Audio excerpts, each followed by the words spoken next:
Reading structural drawings is something that many students have difficulty with. I find it difficult to teach the topic because as a structural engineer, it comes very natural to me. So this video will provide a little insight into how I, as a structural engineer, go through a set of drawings. What we're looking at here is the first page of a set of structural drawings for a cultural center on the campus of Northern Arizona University. And I'm going to walk through the way that I look at this set of drawings. The first page here, you can see, starts with general notes. It's very common for structural drawings.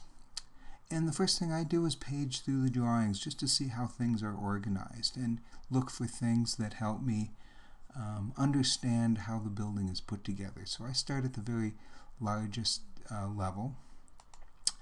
I'll see the second page here. We can see that it's a set of typical details. Typical details are kind of boilerplate. They're nothing special. They're just the way many of the parts of the building are put together in similar fashion to other buildings. We'll see later a lot of specific details that were created just for this job. Another set of typical details. Usually the next thing we see are plans. So I open this one up and I can see a floor plan. We can see down here this is a foundation plan. The plans tend to go in sequence from the bottom up.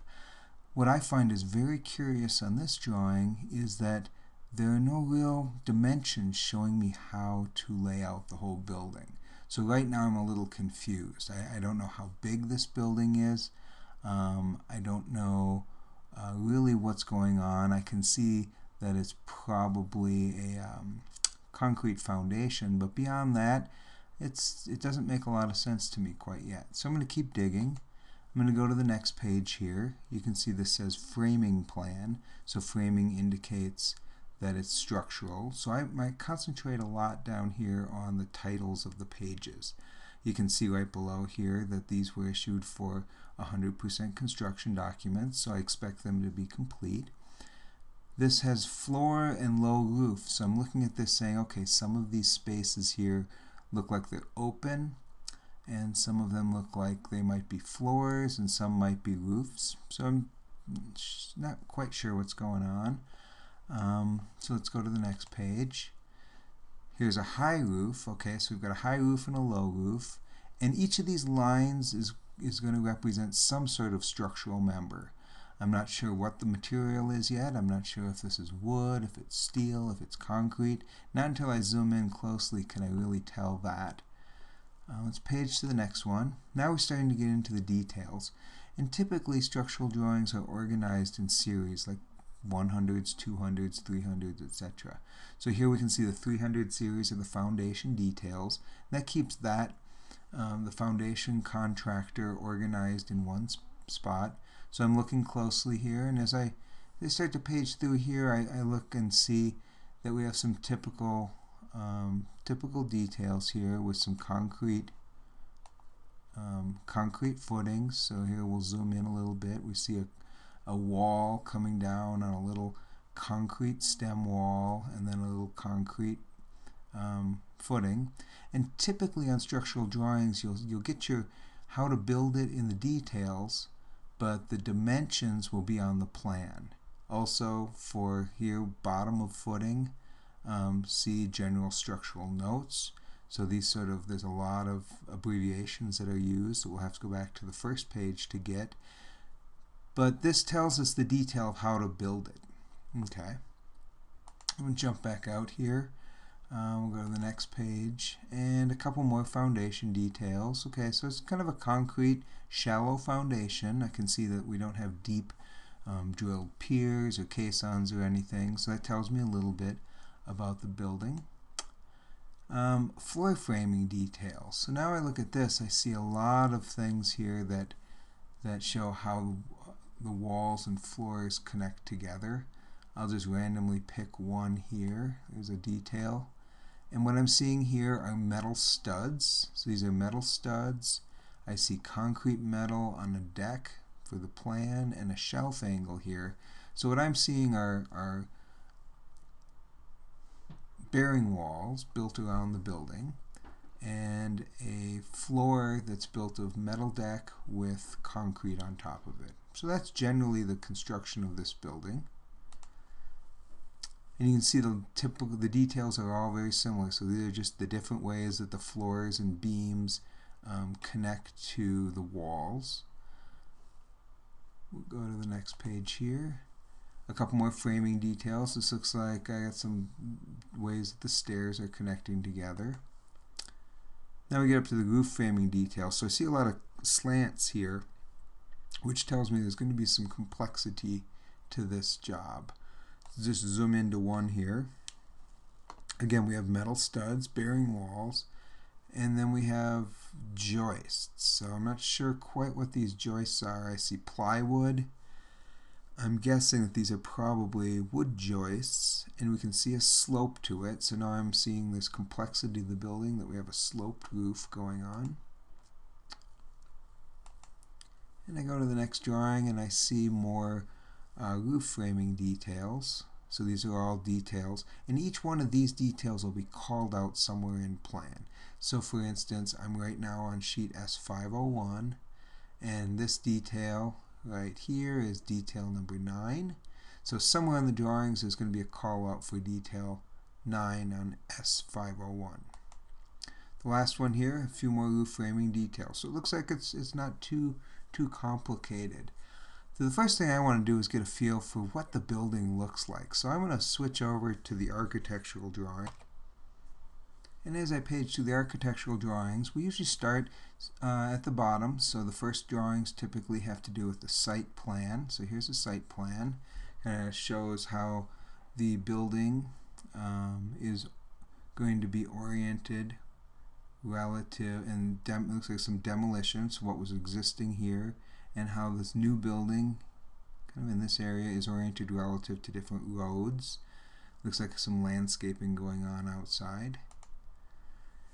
Here I see a dimension plan. This is not very common to have a dimension plan, but because I believe of the all the circular elements to this building, it's important to have the dimensions here. So right now I'm seeing, okay, because the dimensions are all shown here on the architectural dimension plans, the structural engineer decided not to show them to make sure there was no confusion. That way there's only one source for dimensions.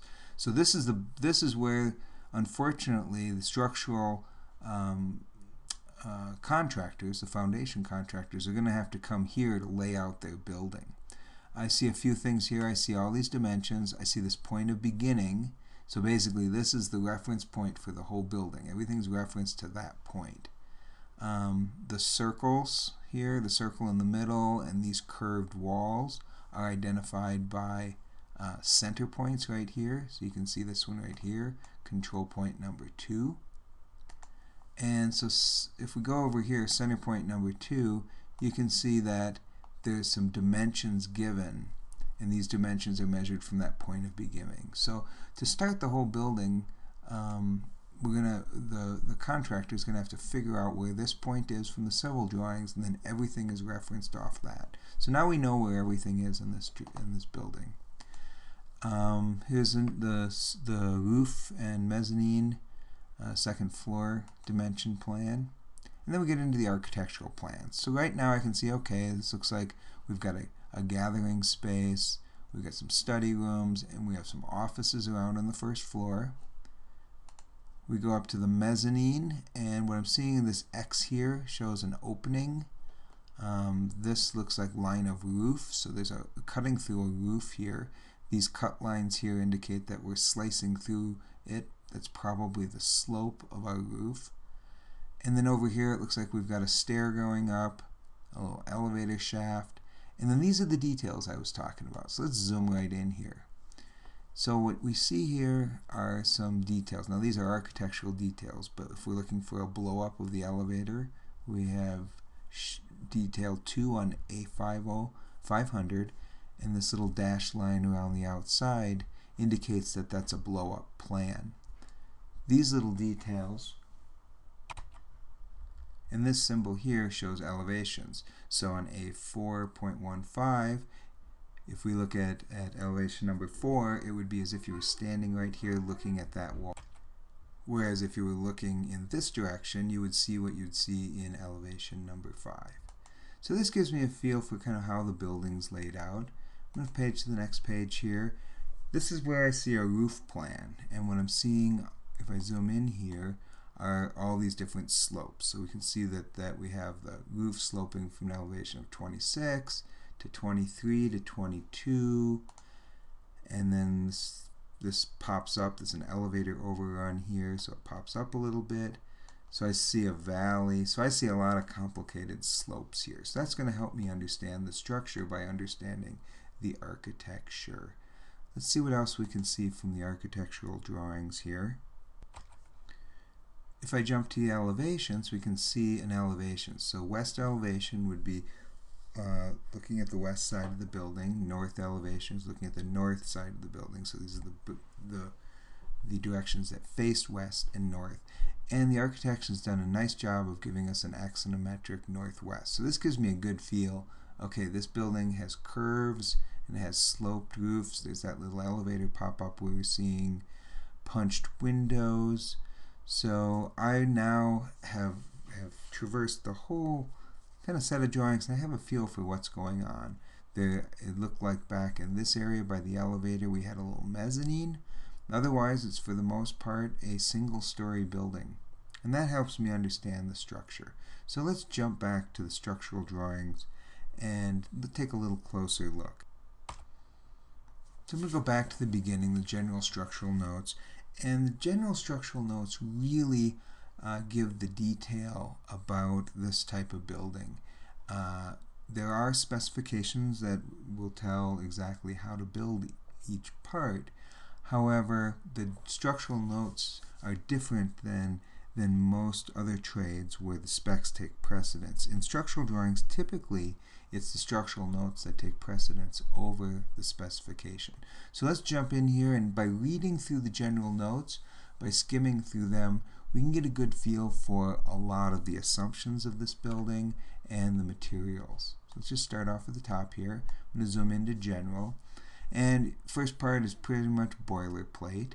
But as we move down, what we can see here is the building design criteria. So we know the building was done using the 2006 IBC. Typically on structural drawings, it's required to show all the loadings used for design. And this is because sometimes there's some items that are performance specified, such as curtain walls, that the contractors need to know what to design for. So this is all the information about the loads used in the building. Next thing we're going to go down to is see the soil bearing. So it should reference a soil investigation by who did it and the report number, and the minimum criteria for soil. So here it says that we have to put all the footings down 2'6" below adjacent finished floor or finished grade. So that keeps it below frost. Into engineered fill, there's the bearing capacity. So this tells me now if I'm going to build the footings, the shallowest I can go is 2.5 feet below grade. Materials and execution next. So we have concrete. We have concrete construction, and this tells me what the material properties should be for the concrete, aggregate size, etc. Most of this is pretty boilerplate, but this tells you where you notice that there's a difference. Unless otherwise noted, 4,000 psi concrete, but the fill on the metal deck is 3,000 psi. So that's good to know. Cast in place concrete gives us information about where the joint should be. Pretty standard. Reinforcing, this is standard. You really can't get any different types of steel. We'll go up to the next column. So a little bit more about the concrete and sandstone veneer notes. So I see, okay, there's going to be some structural sandstone. Looks like there's a fireplace going on. Then we have some structural steel. So we're mixing structural steel. We see ASTM designation. So this is the type of steel that's going to be used in the building. What to do about welding, what to do about bolting, minimum bolt sizes, adhesive anchors, headed studs, metal floor deck. So when they're buying the metal floor deck on the plans, it'll just say metal deck. Here it tells exactly how to install it. Structural steel framing. It says it's a non-self-supporting steel frame. That means the erector has to do some special things while erecting the building. Then we jump up here and we see cold formed steel. So now we have a different type of steel. The other steel that we're looking is what they call rolled steel or red iron. Different terms are used. Cold formed steel is basically sheet metal. It's metal studs and whatnot. So this particular building has a lot of metal studs and whatnot for the structural support. So you can see what materials are to be used, specifications for framing, and metal shear wall requirements. So there's shear walls made out of metal studs. Now I see the building has wood, so dimensional lumber, that's just 2x4s, 2x8s, etc. It has glue laminated beams, sheathing, which is basically plywood or OSB or something like that. Then we have shear walls on metal stud. We have plywood I-joists. Okay, so I see that those are like truss joists. So by going through the notes here, what I'm learning is the building is made up of a whole bunch of different materials. We've got wood, we've got metal studs, we've got concrete, and then we have structural steel. Let's jump up to the and we see here that this is still with the wood I-joists, and then the lag screws and connectors, and a little bit of information about shop drawings. So how the shop drawings, so this is information that the contractor will need to know about submitting shop drawings and preparing shop drawings. Special inspections that are required for this job. So there's the steel construction, the concrete construction, the plywood construction, and the soils. So there we have the general notes. And so by scanning through the general notes, I get a feel for what the materials are in the building, what the design parameters are, and what material specifications are needed for each one. The next thing I'm going to do is jump through the plans a little bit closer. So now I've already looked a little bit. I know that I'm going to have to go over to that architectural drawing to get my dimensions. But what I see here looks like we have some sort of bearing walls around the building, around the whole perimeter, sitting on concrete footings, and I'm seeing a lot of things here. Let's zoom into a corner and see what we can see. These little bubbles around things are revisions that were made with a little 1, so that ties it to something that was revised after the first issue of the drawing. Let's talk a little bit about lines on a foundation plan. When we have a dashed line, that indicates something that's beyond or hidden, like underneath the grade. So this line here is indicating these two lines are indicating the edge of the footing. You can see we have a square here, 3'6" square by 12" thick footing with 4 number 5 rebars each ways, typical of 3 places. Okay, so the engineer is getting a little lazy here. He pointed to one and says there's 3 of them. So I gotta go look somewhere else in the drawing. Looks like it's probably there's one and maybe that's the other one. Okay, so I'm assuming that those are made up the same way. What else do I see here? I see WF2. Well, WF I'm thinking maybe is wall footing number 2. And so whenever we see a tag like this, usually indicates that the information is found in a schedule somewhere. So I'll have to go to a schedule to find out what WF2 means. Over here I have SW4 and it's pointing to the wall. So our thick lines here are things that we're cutting through. So what I'm seeing here is a thick line indicating the bearing walls. SW4 is probably a shear wall. And then these letters A, B, C, and D probably tell me something about the plan notes. Cutting over a little bit here. Here's one of these details. So I could go and let's look at this one right here. It's detail 1 on sheet S300. And it's cut right through here looking in this direction. So let's jump to that sheet and see what we can find. So here's sheet S300, and we need to find detail 1. So zoom into detail 1 here. And here's detail 1. And so what we see here is that wall footing. So from above, this was a dashed line, and this was a dashed line here because this one's under soil and this one's underneath the slab. We had 3 lines on the top. Let me jump back and show you those 3 lines. So right here we've got the 2 dashed lines and then the 3 lines.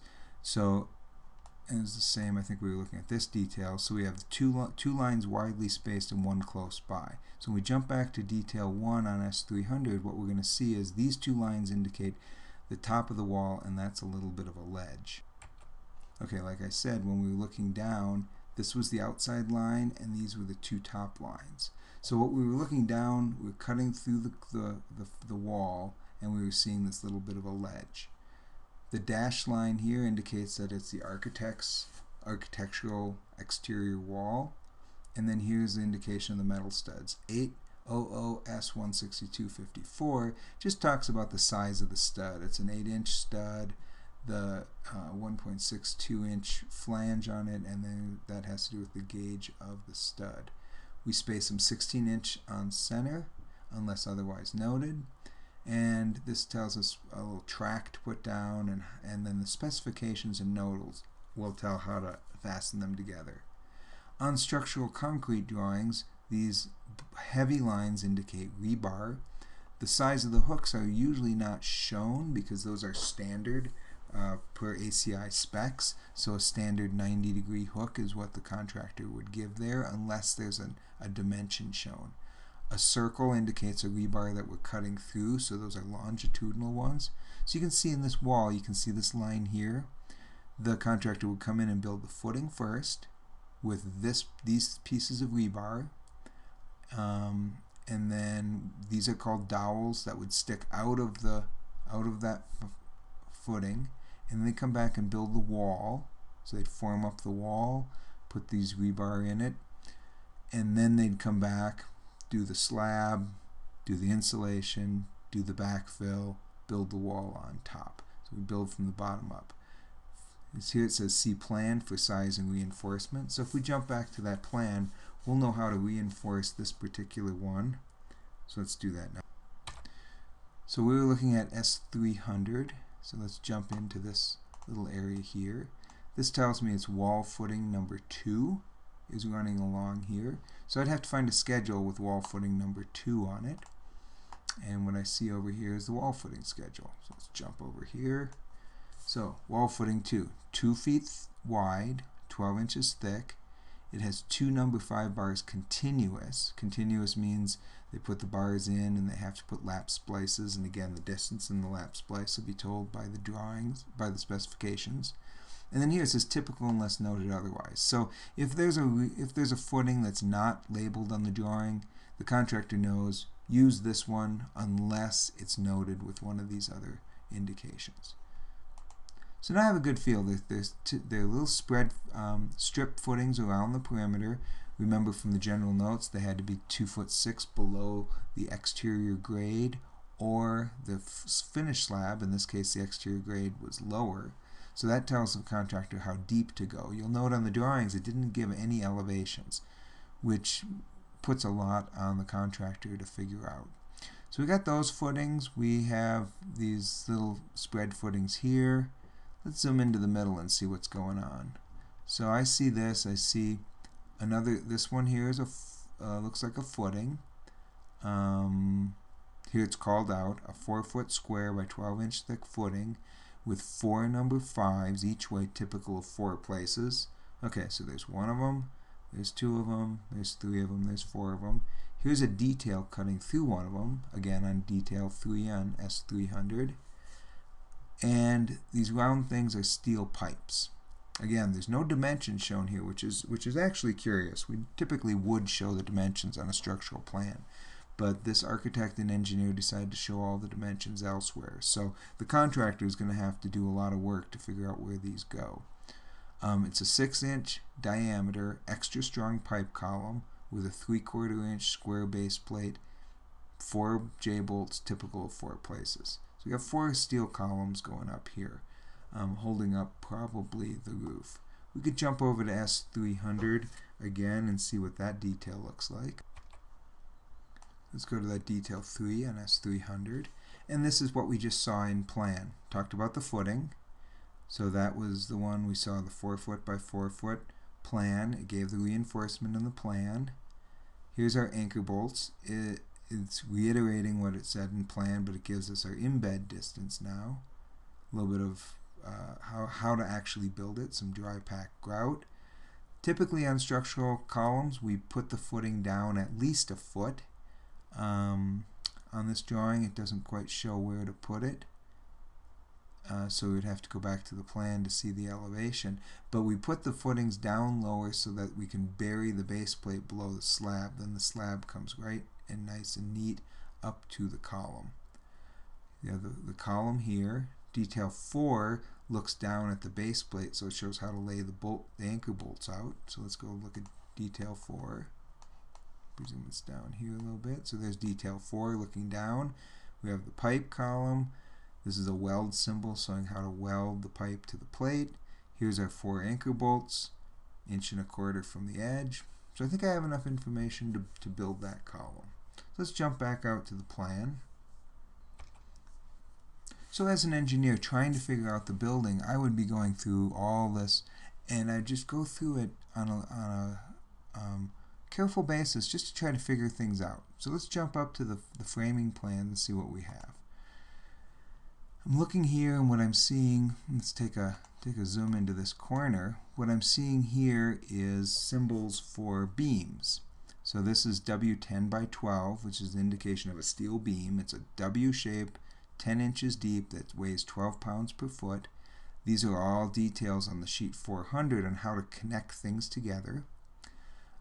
This is a little symbol showing how to build the floor. So when we show steel, we typically don't show the concrete. So it's as if you're looking through the concrete and you see the steel beams. We can see which beams support which beams by the gaps. So for instance, the first thing they would build is the column. Then this 10 by 26 would come in. They'd build the exterior wall, and then the 10 by 12s would frame across. So the gaps indicate where the different beams end. Over here, it's an indication of what the metal deck looks like. So it's almost like we've peeled away all the deck from everywhere and left a little piece of deck just to indicate that the deck spans this direction, and then concrete will be poured on top. Here's a note.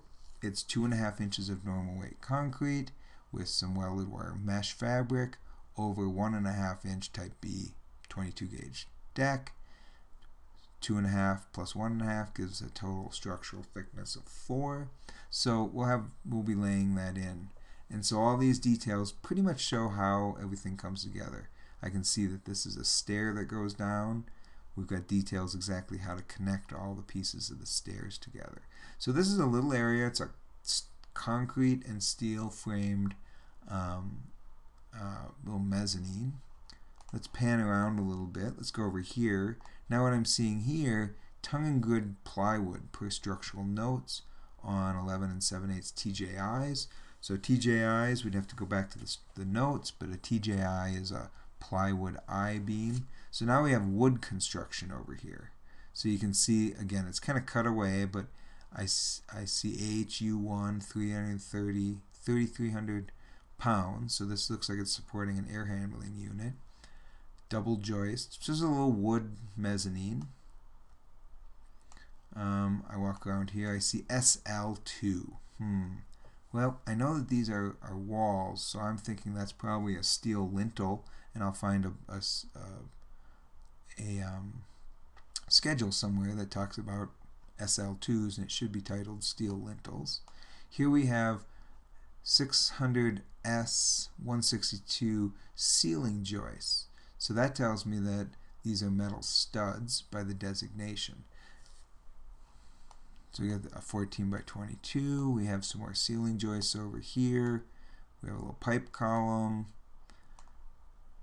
2-span continuous steel lintel, rolled. Rolled means it's curved, so they actually bend the piece of steel around the radius. Again, around the radius. Go over here. Looks like we have some more metal stud joists. and tongue and groove over some 11, almost 12-inch TJIs. So this just looks like a little mezzanine plan here. So we got a bunch of different construction materials. We've got rolled structural steel with metal deck and concrete. We have wood TJIs or truss joists with plywood, and we have metal studs, and we have steel lintels. Okay, we'll jump over here. We'll look at these floor framing notes. It's always good to read the notes. A lot of good information there. So if we look at this, this tells us kind of where to go to get some information. Down here denotes steel header at openings. So L for lintel or header. So it just tells you what detail to go to. So a lot of times the general notes are going to cover very basic things that look like they're missing from the drawings. And we'll jump up to the roof here, and let's scan through the roof. And again, we're not going to figure out the whole drawing here, the whole building here, but we get a general feel for what's going on. So let's again start up in this corner here. These little arrow point out call outs tell us what the how to make connections, I'm guessing, and these are little details of how to make other connections. So I see 11 7/8 wood truss joists in this area being supported on a W21 by 50 steel beam. If we scan around here, we've got some roof area is plywood sheathing, and right here we have truss joists at 24-inch on center. Here we have a steel beam going across, is 21 by 50. C 3/4 inch means there's a 3/4 inch camber on the beam. It looks like this little symbol here looks like it stops, so it's a 21 by 44, runs over the column, and then there's a splice and another splice there, and then we have these 3/8 inch by 13.5 inch glue laminated beams going between here. So I'm looking at this, I know this is kind of a great room. I'm thinking, okay, architecturally they wanted to expose some wood on the underside. And we could go to the architect's drawings to confirm that. So if we remember what we saw from the three-dimensional drawing, so this is what the building looked like. We have these different structural roofs. We've got this roof that goes around that's sloping this way, and then we got this part that pops up that slopes this way. Looks like a little skylight and a little elevator shaft. And so by looking at that, I can see, okay, we've got all these different framing systems going on. So you can see this is an elevator shaft. Here's a little skylight. This is one roof sloping like this. And then we have this perimeter roof going around. So really there's a lot going on here. What I thought was useful by doing this little exercise is just to walk you through my thought process as a structural engineer when I go through a set of drawings, the things I look for and the things I go through. Thank you.